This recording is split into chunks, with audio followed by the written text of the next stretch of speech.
What are life ignition tools? How can they help you lead more effectively? And why is it so important for leaders to act with intention in everything they do?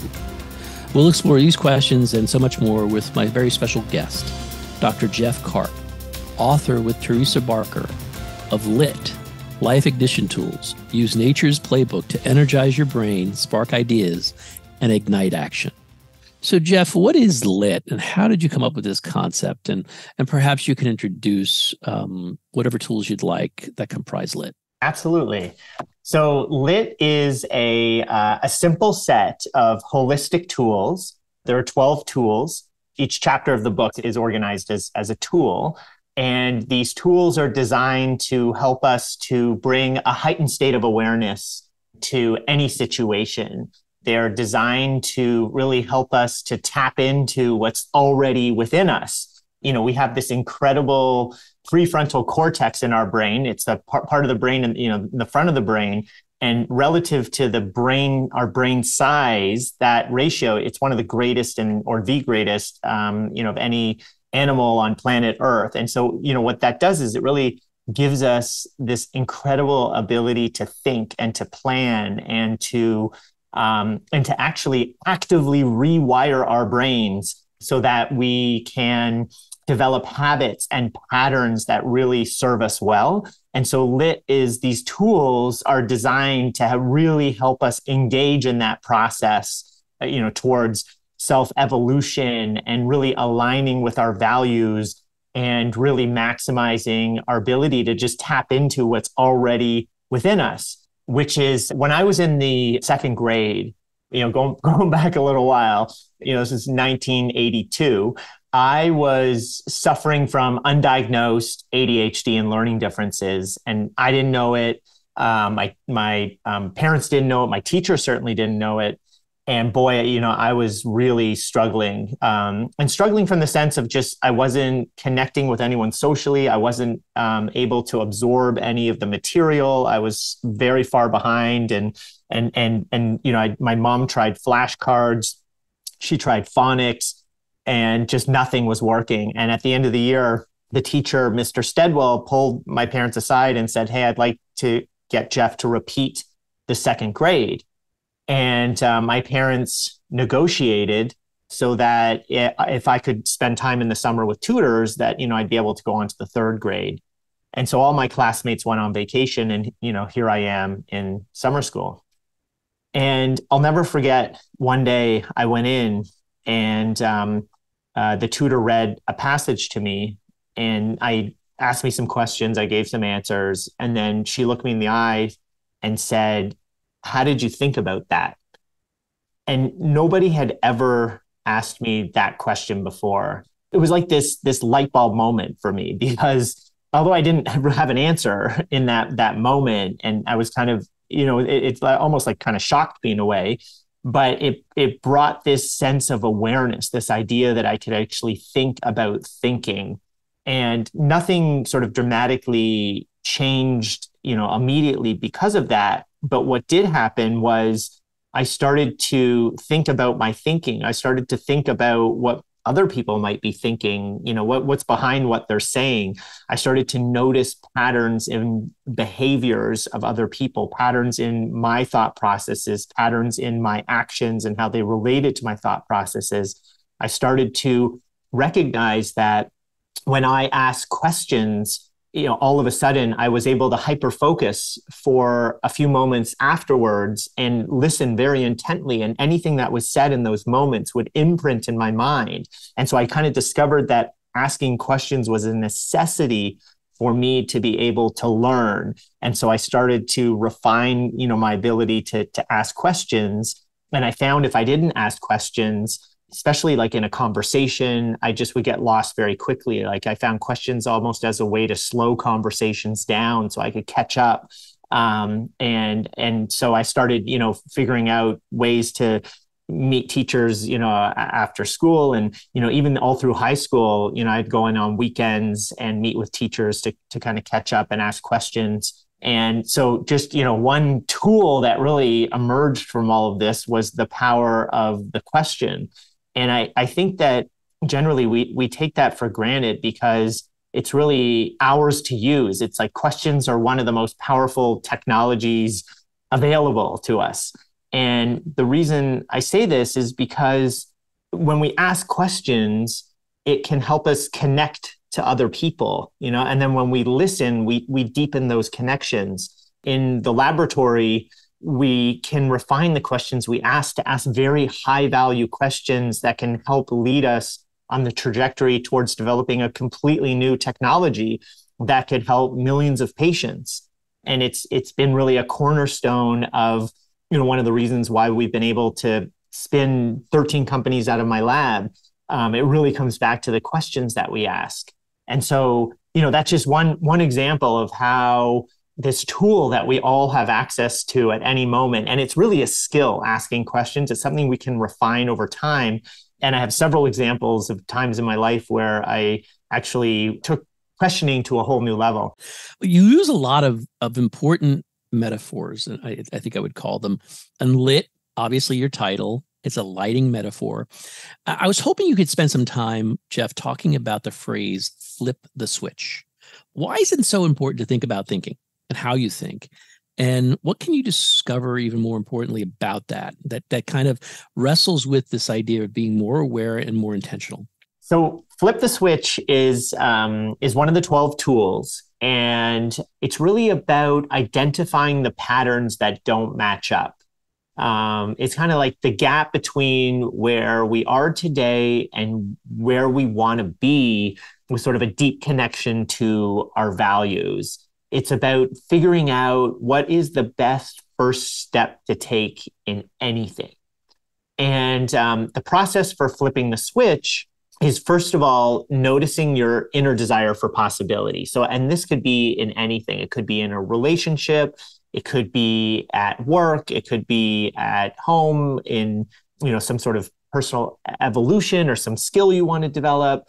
So it's sort of like, it's thinking about what, like when we, like often, even if things are going really well for us, where let's say we have a really great relationship with our children or our spouse or our partner, or, things are going great at work.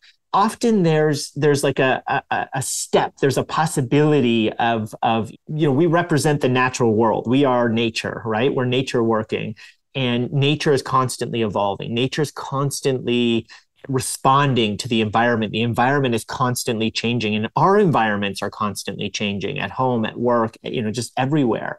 And so it's thinking about what is a step we could take to evolve, because if we don't keep evolving, then we start being submersed in these patterns that just don't serve us anymore, these habits that start holding us back. It limits the perspectives we may have. It limits our ability to see the other sides of issues, or the, in conversations, to see the other person's perspective. And so, we're held back by our patterns and our habits, and we need a tool to help us to identify that one step that might help us sort of open up our minds, expand our minds, so that we can consider other possibilities. Now, the second step is to figure out, what's working and what's holding us back.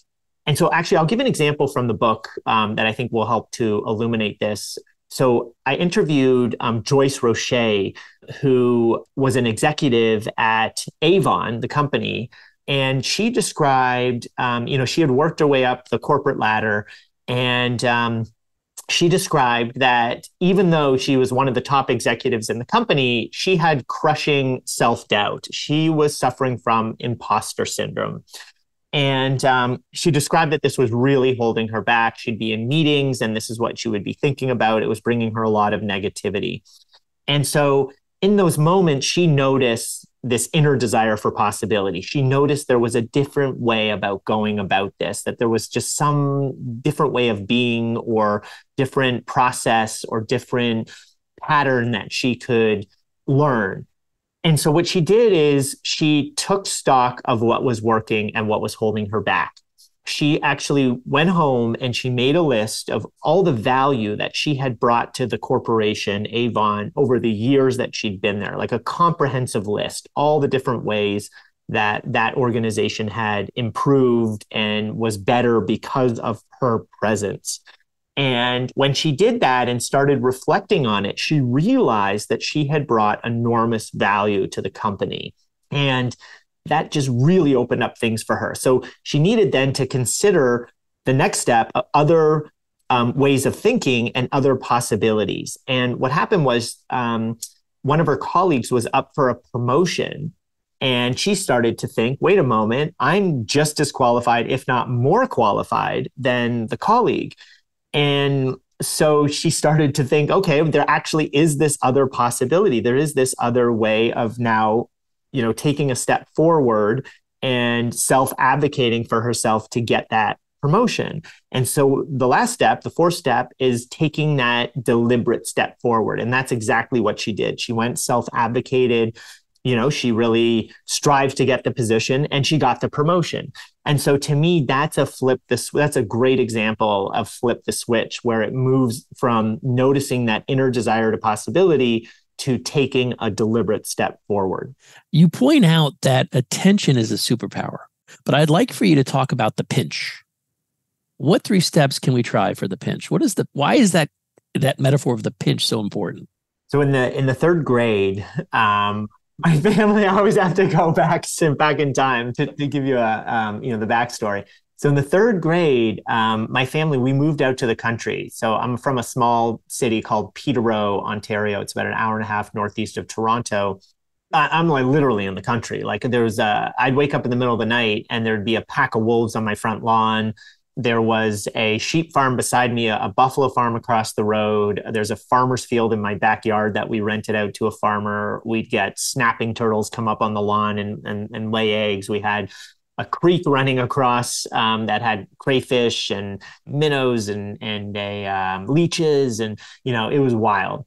And so what happened one day is, I got off the bus and our driveway is 1,000 feet long and it's carved through a forest. And so I'm walking home along that driveway and I was always looking into the forest. It just captivated me, the pattern of the bark on the trees and the animals, the squirrels and the birds and, just everything. And one day I saw something that I'd never seen before and I couldn't make it out. And actually, it's important to say this, which is when I was getting off the bus, I would be frustrated. I would be, this is a day at school where, with undiagnosed ADHD and learning differences and, I'm getting C's and D's, I'm just barely squeaking by, not connecting with anybody. I'm ruminating. I have a lot on my mind.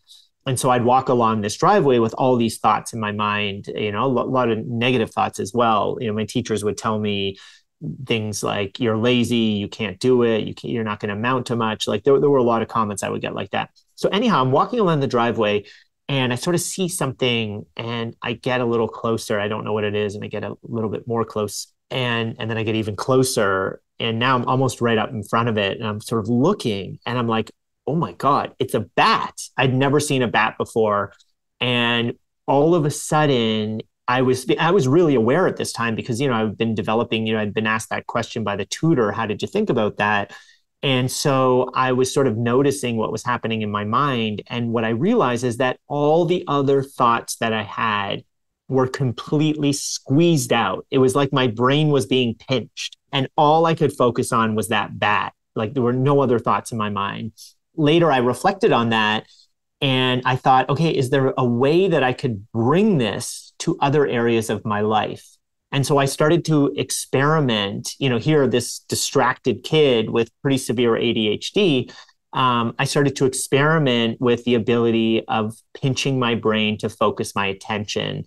And I started to realize that there were parts in conversations that I could pay attention to that I wasn't able to before. Or when teachers, were teaching, there were certain things I could pay attention to if I just pinched my brain. So in addition to asking questions as a way to focus my attention, I found that I could just intentionally pinch my brain. So pinch your brain is a tool, and I really think of it as using our intention to focus our attention. You counsel your readers to enjoy the rewards of repetition and the joy of incremental improvements, which I think is really critical, because if we don't recognize them, we'll just give up.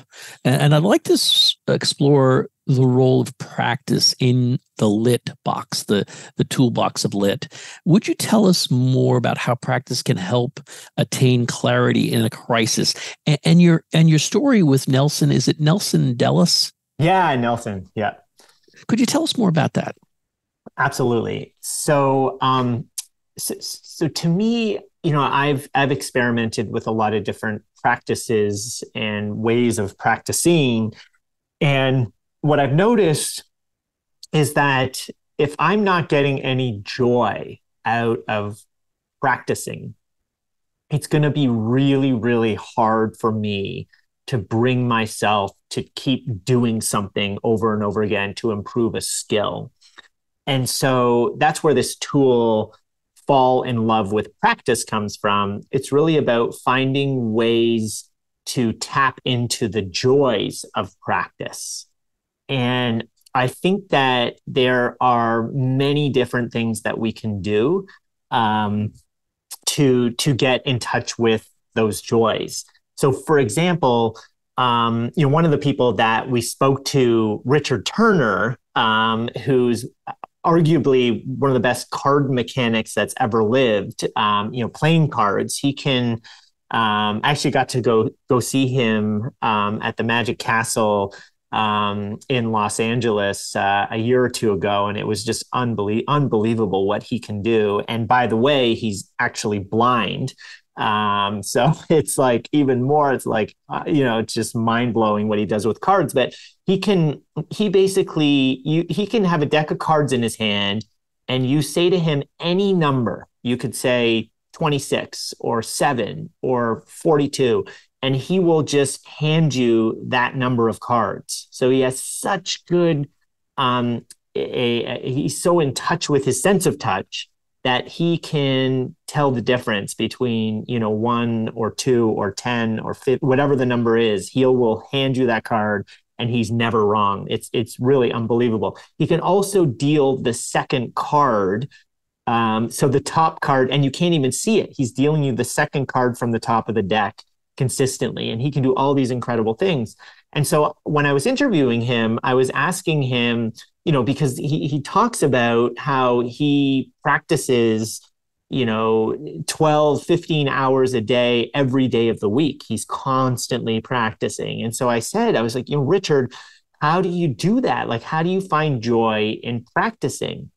And he said, well, one of the things that he does, and he has all kinds of tools for doing it, is he says once he starts to get the hang of something, he'll add in an extra card. He'll purposely, deliberately make it more difficult. So he'll, sort of spark his brain to be startled by some sort of change that he's made. He sort of tweaked something, and that will shake things up and keep things interesting.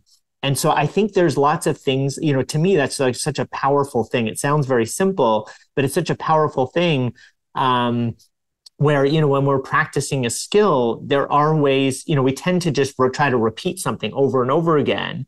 But I think there are ways for us to kind of change it up a little bit, to give our brains that little bit of excitement that that they need in order to remain focused and remain motivated.